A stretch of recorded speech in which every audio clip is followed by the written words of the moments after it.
আজকের গল্প আত্মসম্মান। বিয়ের সপ্তম দিনেই যখন ডিভোর্স পেপার হাতে বাপের বাড়ি উঠেছিলাম, বাবা তখন স্ট্রোকেই করে বসেছিলেন। একটু না গাবড়ে সোজা হসপিটালে নিয়ে বাবাকে ভর্তি করিয়েছিলাম নিজেই। ছোট ভাইটা কথা না বলে চুপ করে চেয়ারে বসেছিল, আর আমি হসপিটালের সিলিংয়ের সাদা কাবার্ড দেখতে দেখতে ভাবছিলাম, দোষ কি ছিল আমার? বিয়ের প্রথম রাতেই বুঝেছিলাম আমার স্বামী বা শাশুড়ির কারো পছন্দেই আমি ছিলাম না। শাশুড়ি তো বরণ পর্যন্ত করতে আসেননি। পরে শুনেছিলাম চাচি শাশুড়িরা খুব জোরাজুরি করে ধরে এনে বরণ করিয়েছিলেন। ঘোমটা মাথায় দিয়ে এক বুক আশা নিয়ে বসেছিলাম বাসর ঘরে। চারদিকে নানান ফুলের মোহনীয় গ্রান, আবছা আলো, সব মিলে একটু আগের বরণের ঘটনাটা বলে চুপ করে বসেছিলাম কারো আশায়। কিন্তু সেই আশাটাও ভেঙে গেল যখন চুপচাপ আরিফ এসে শুয়ে পড়ল ওপাশ ফিরে। ঘরে যে সে ব্যতীত অন্য কেউ আছে সেটা যেন দেখলই না সে। প্রথমে অবাক হলেও একটু পরে প্রচণ্ড আত্মসম্মানে এসে লাগলো ব্যাপারটা। কতক্ষণ চুপ করে বসে ঘুমটা উঠিয়ে দেখলাম। ভাবলাম হয়তো খুব ক্লান্ত, তাই এইভাবে ঘুমিয়ে গেছে। কিন্তু পরে আবার ভাবলাম, একবার একটা কথা বলারও কি এনার্জি ছিল না ওনার? হঠাৎ বুঝতে পারলাম এই অপমানটা চোখের নোনা জল হয়ে টপ টপ করে পড়ছে গাল গড়িয়ে। মাস্টার্সের মাঝামাঝি বাবা যখন আরিফের কথা আমাকে বলল, তখন বাবাকে বলেছিলাম, বাবা এত তাড়াতাড়ি বিয়ে কেন করব আমি? পড়াশোনাটা তো আগে শেষ করি। বাবা সুন্দর করে বুঝিয়ে বলেছিল, আচ্ছা মা, তুই কেন এত গো ধরছিস বলতো? বিয়ের পরে পড়বি। আরিফ খুব ভালো ছেলে, মুনিয়া মা আমার, তুই আর অমত করিস না। মা ছাড়া বাবার কাছে মানুষ হওয়ার কারণে খুব দুর্বল ছিলাম তার উপরে, তাই চোখ বন্ধ করেই রাজি হয়ে গিয়েছিলাম বিয়েতে। বিয়ে ঠিক হওয়ার পরে 3 দিন দেখতে এসেছিল ওরা, কিন্তু আমার শাশুড়ি আসেননি একদিনও। বিয়েতেও শুধু আরিফ আর তার কয়েকজন বন্ধু এসেছিল, ফ্যামিলির কেউ আসেনি। বাবা প্রশ্ন করতেই ওর এক বন্ধু হেসে বলেছিল, আরে তালই, সবার ভাইরাস জ্বর, তাই আসে নাই, চিন্তার কিছু নাই। বাবাও নিশ্চিত হয়েছিল সুন্দর এক আশ্বাস পেয়ে। পরের দিন ঘুম থেকে উঠে যখন ফ্রেশ হয়ে রান্নাঘরের উদ্দেশ্যে বের হলাম, তখনও আরিফ ঘুমাচ্ছে। আমাকে রান্নাঘরে দেখে আমার শাশুড়ি বললেন, তুমি ভালো করে তৈরি হয়ে নাও, আমাদের কিছু আত্মীয় আসবে তোমাকে দেখতে। মনে মনে ভাবলাম, যাক, মহিলা আমার সাথে কথা তো বলেছেন। মাথা জাকিয়ে হ্যাবোদক জবাব দিলাম। নাস্তার পরে আমার খালা শাশুড়িরা এসে হাজির। বিশাল এক গ্যাং, মনে হয় 20-25 মানুষ হবে। প্রথমে ঘুমটা সরাতেই সবাই মোটামুটি একদম নীরব হয়ে গেল। একটু পরেই শুরু হলো ফিসফিসানি। একই বিয়ে করছে আমাদের আরিফ, এ দেখি পাতিলের তলির চেয়েও কালো। বীরের মধ্যে দিয়ে কে যেন বলে উঠল, রাতে তো অন্ধকারে একে খুঁজেও পাওয়া যাবে না, আর বাচ্চা কাচ্চা হলেও তো মায়ের মতনই হবে। এসব মন্তব্য শুনে প্রথমে কান্না পেল, পরে খুব হাসি পাচ্ছিল। বিয়ের দ্বিতীয় দিনেই এরা হবু বাচ্চা নিয়ে চিন্তা করছে।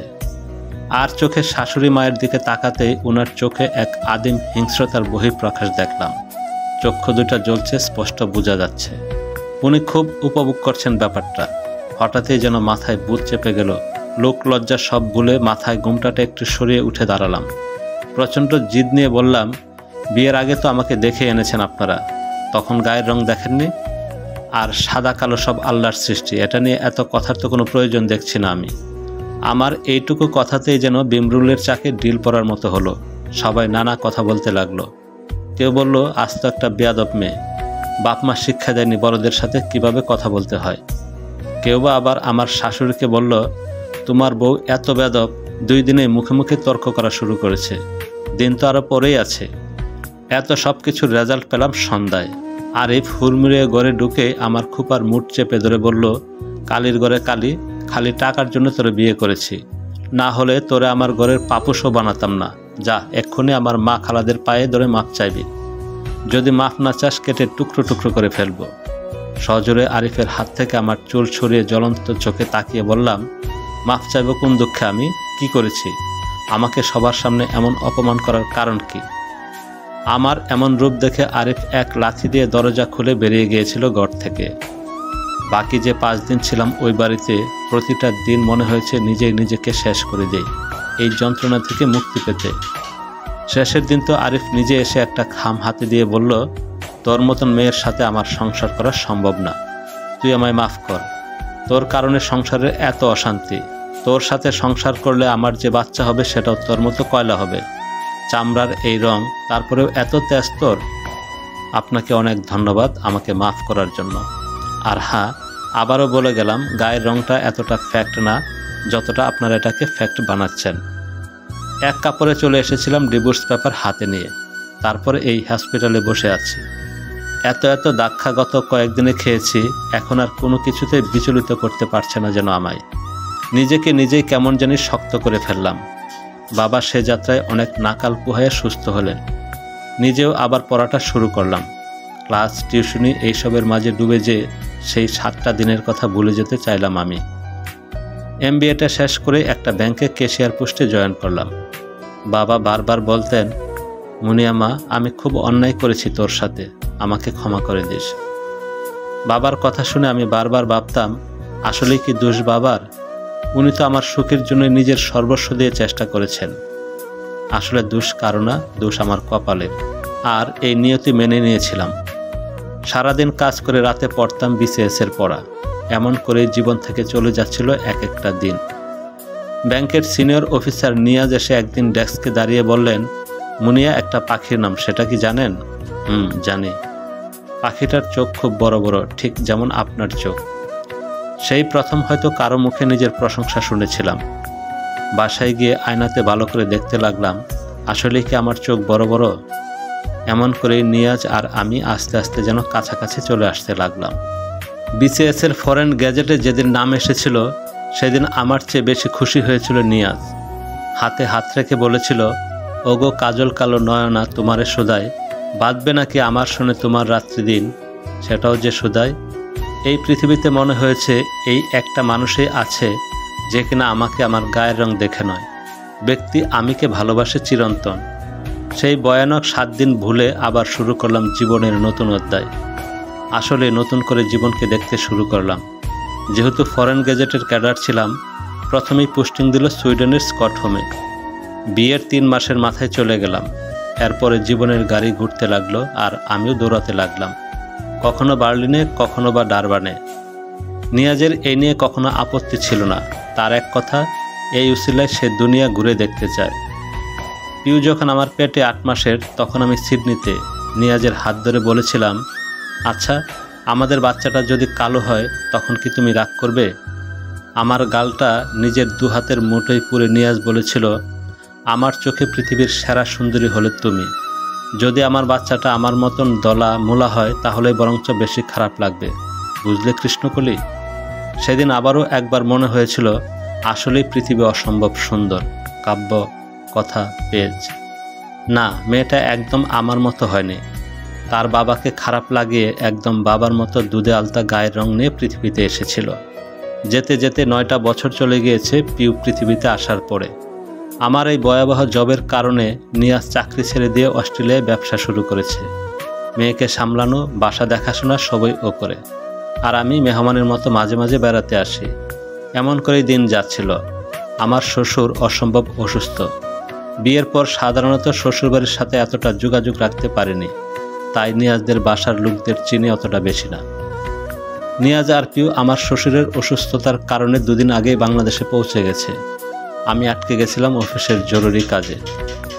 2 দিন পরে যখন সিডনি ইন্টারন্যাশনাল এয়ারপোর্ট থেকে কাতার এয়ারওয়েজের একটা ফ্লাইটে মালয়েশিয়ায় পৌঁছালাম, তখন মোটামুটি বিধ্বস্ত অবস্থা।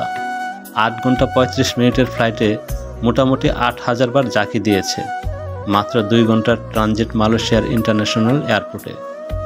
মালয়েশিয়ান এয়ারওয়েজের বোর্ডিং পাস হাতে নিয়ে যখন নিজের বিজনেস ক্লাসে ঢুকবো, হঠাৎ ইকোনমি ক্লাসের একদম সামনের সিটে এক মুখের দিকে তাকিয়ে স্থির হয়ে দাঁড়িয়ে গেলাম। অন্য পাশের একজোড়া চোখও বিস্ময় নিয়ে তাকিয়ে আছে আমার দিকে। পিছনে লোক দাঁড়িয়ে আছে দেখে বিমানবালা নম্রভাবে আমাকে সামনে এগুতে বলল। চুপ করে নিজের সিটে বসতেই যেন অতীতের সেই 7টা দিন আবারও আমার সামনে এসে দাঁড়ালো।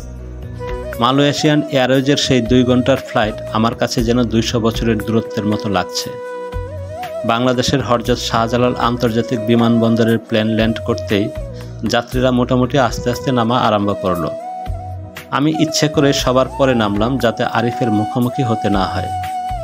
লাগেজ রিসিভ করে যখন ট্রলি ঠেলে বেরোতে যাব, তখনই পেছন থেকে ডাক দিল, শোনেন, আপনি মুনিয়া না?